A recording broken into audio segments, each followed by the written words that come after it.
Hey gameheads, it's that time of the month again where your host P-Dog brings you a well-curated list of new mobile games. We'll be talking about games released in the wonderful month that just passed, being April, whilst also looking ahead into May to see what it has to offer. There's going to be a lot covered in today's list and we are just going to have to plow through them. So let's talk about the best new mobile games of May/April 2024.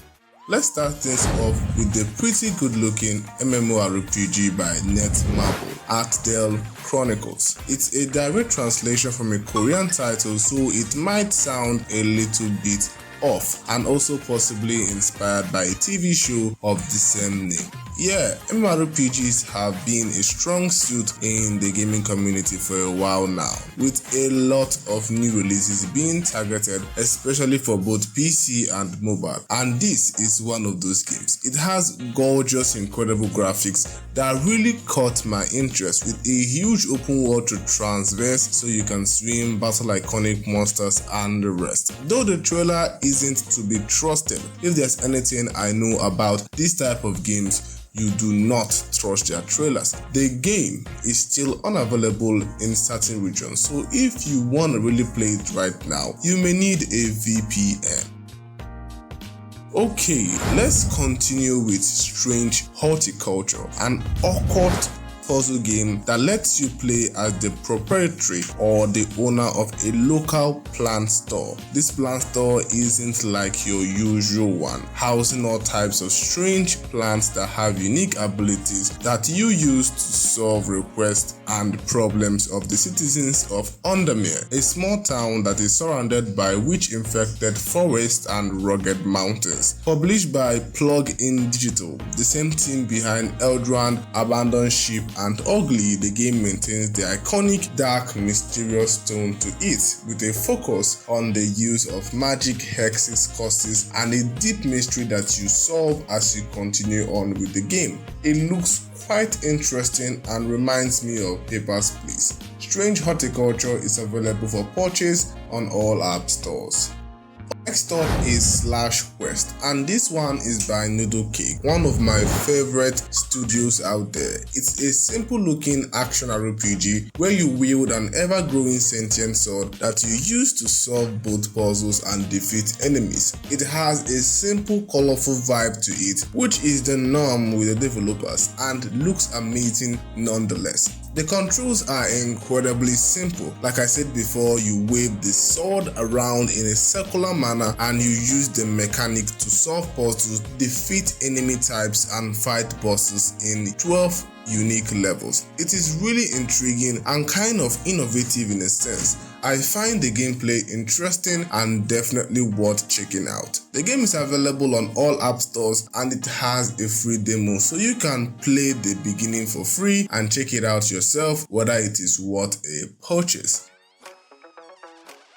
If you are a fan of great fighting games that give you full control, not just swipe mechanics, you will know that the mobile industry has been suffering from a lack of those for a while now. That's why Super Dragon Punch Force 3 is one of the more exciting games for me on today's list. A first entry by Talent Digital Art, a relatively new studio, so I personally think they would want to make a good impression unless they head for the pay-to-win route. It is an amazing action fighting game with a colorful roster of characters, and the best part is its full-on delectable controls that is also said to be beginner friendly. It is not yet polished to the teeth, but it's still in its beta stage, and that means it can only get better. See what I did there? So the game is available on mobile and PC, so you can check it out while waiting for the full release.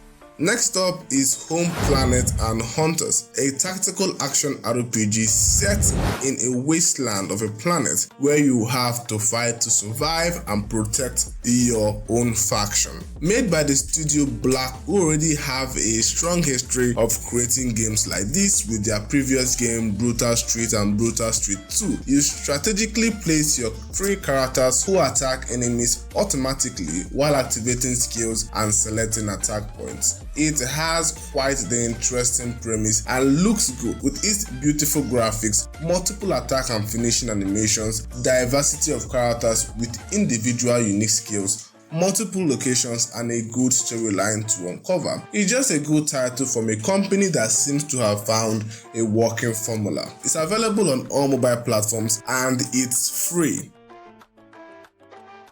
Okay, next up is Methods 2, made by Erabit Studios, the people that published the first game as well as popular titles such as Brotato. It is a visual novel style game where you play as a detective, and it continues the story of the first game, in which you are called upon a competition where 100 detectives are put in one place and asked to solve a mysterious crime caused by the world's smartest criminal, with an exciting prize pool of about $1 million. It's kind of a whole franchise at this point, with Methods 2 being the second part and containing chapters 21 to 42. It is quite nice with an interesting plot that fans can really dig into, with equally good reviews showing that it works well with the targeted demographic. I personally am not into visual style novel games, but yeah, it's out there now. It is paid and available on all mobile platforms. Next up is a surprising release, Saga Emerald Beyond, and for some reason this game isn't talked about as much as it should be. Launched by Square Enix, the king of JRPGs, it is a long-running series that have been reimagined or revamped. When it was first announced, no one actually talked about it. At least no one I knew talked about it, and even though it has been released for a while now, it is still not talked about at all. I haven't even seen a proper gameplay on it. This is probably because it is quite expensive, clocking about $20 plus. It's a standalone on the franchise and follows like 6 leading characters as you discover their diverse background and motivation across several different acts. There are also dozens of supporting characters that you can collect to form your teams. These are known for their incredible stories, good flashy animations, and gorgeous graphics. Though its price is really scary, it's available on all mobile platforms. It hasn't even been a month since I last talked about this popular manhwa series, soon turned mobile game, Solo Leveling Arise. An action open world hack and slash title that gives you the role of the very popular tower climbing protagonist Song Ji-woo as he goes through the events of the original story. It is like a love letter to fans of the genre. Being developed by Netmarble, it looks gorgeous with flashy combat, iconic characters, good voice acting, and awesome looking abilities. When I first saw the game, I thought it was going to be one of those turn-based RPG, but the fact that it is an open world and doesn't have auto combat really does me a world of good. Its combat also reminds me a lot of Devil May Cry, which I find really interesting, and it will soon be available for you in a few days. It's free and you have to play it online.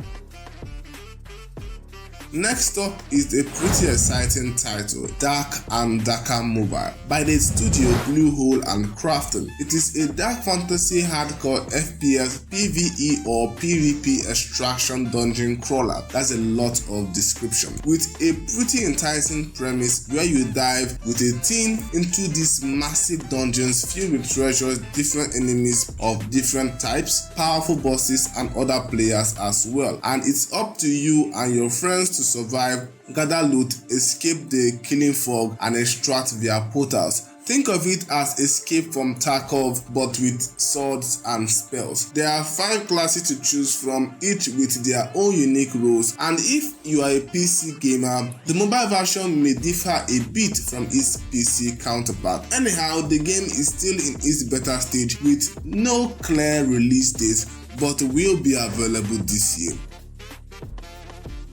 Okay, let's end this amazing list with Loop Hero, a very good yet extremely complex roguelike developed by 4 Quarters and published by Playdigious. Yeah, those guys have been really cooking lately. The roguelike is tricky and unique in the sense that you don't actually control the main character of the game. rather you directly influence his gear and the environment as he loops. The gameplay starts as your character goes through an already looped out world in a circular path. As he defeats the monsters that lurk there, he unlocks new cards which can include weapons, armors, as well as terrain altering cards. Altering the terrain to change the world in such a way that your hero can survive is kind of the ultimate goal. Loop Hero is definitely one of those well thought out innovative game mechanics that the roguelike genre is well known for and is rightfully well received on the PC and console platform. Its paid is offline and available on all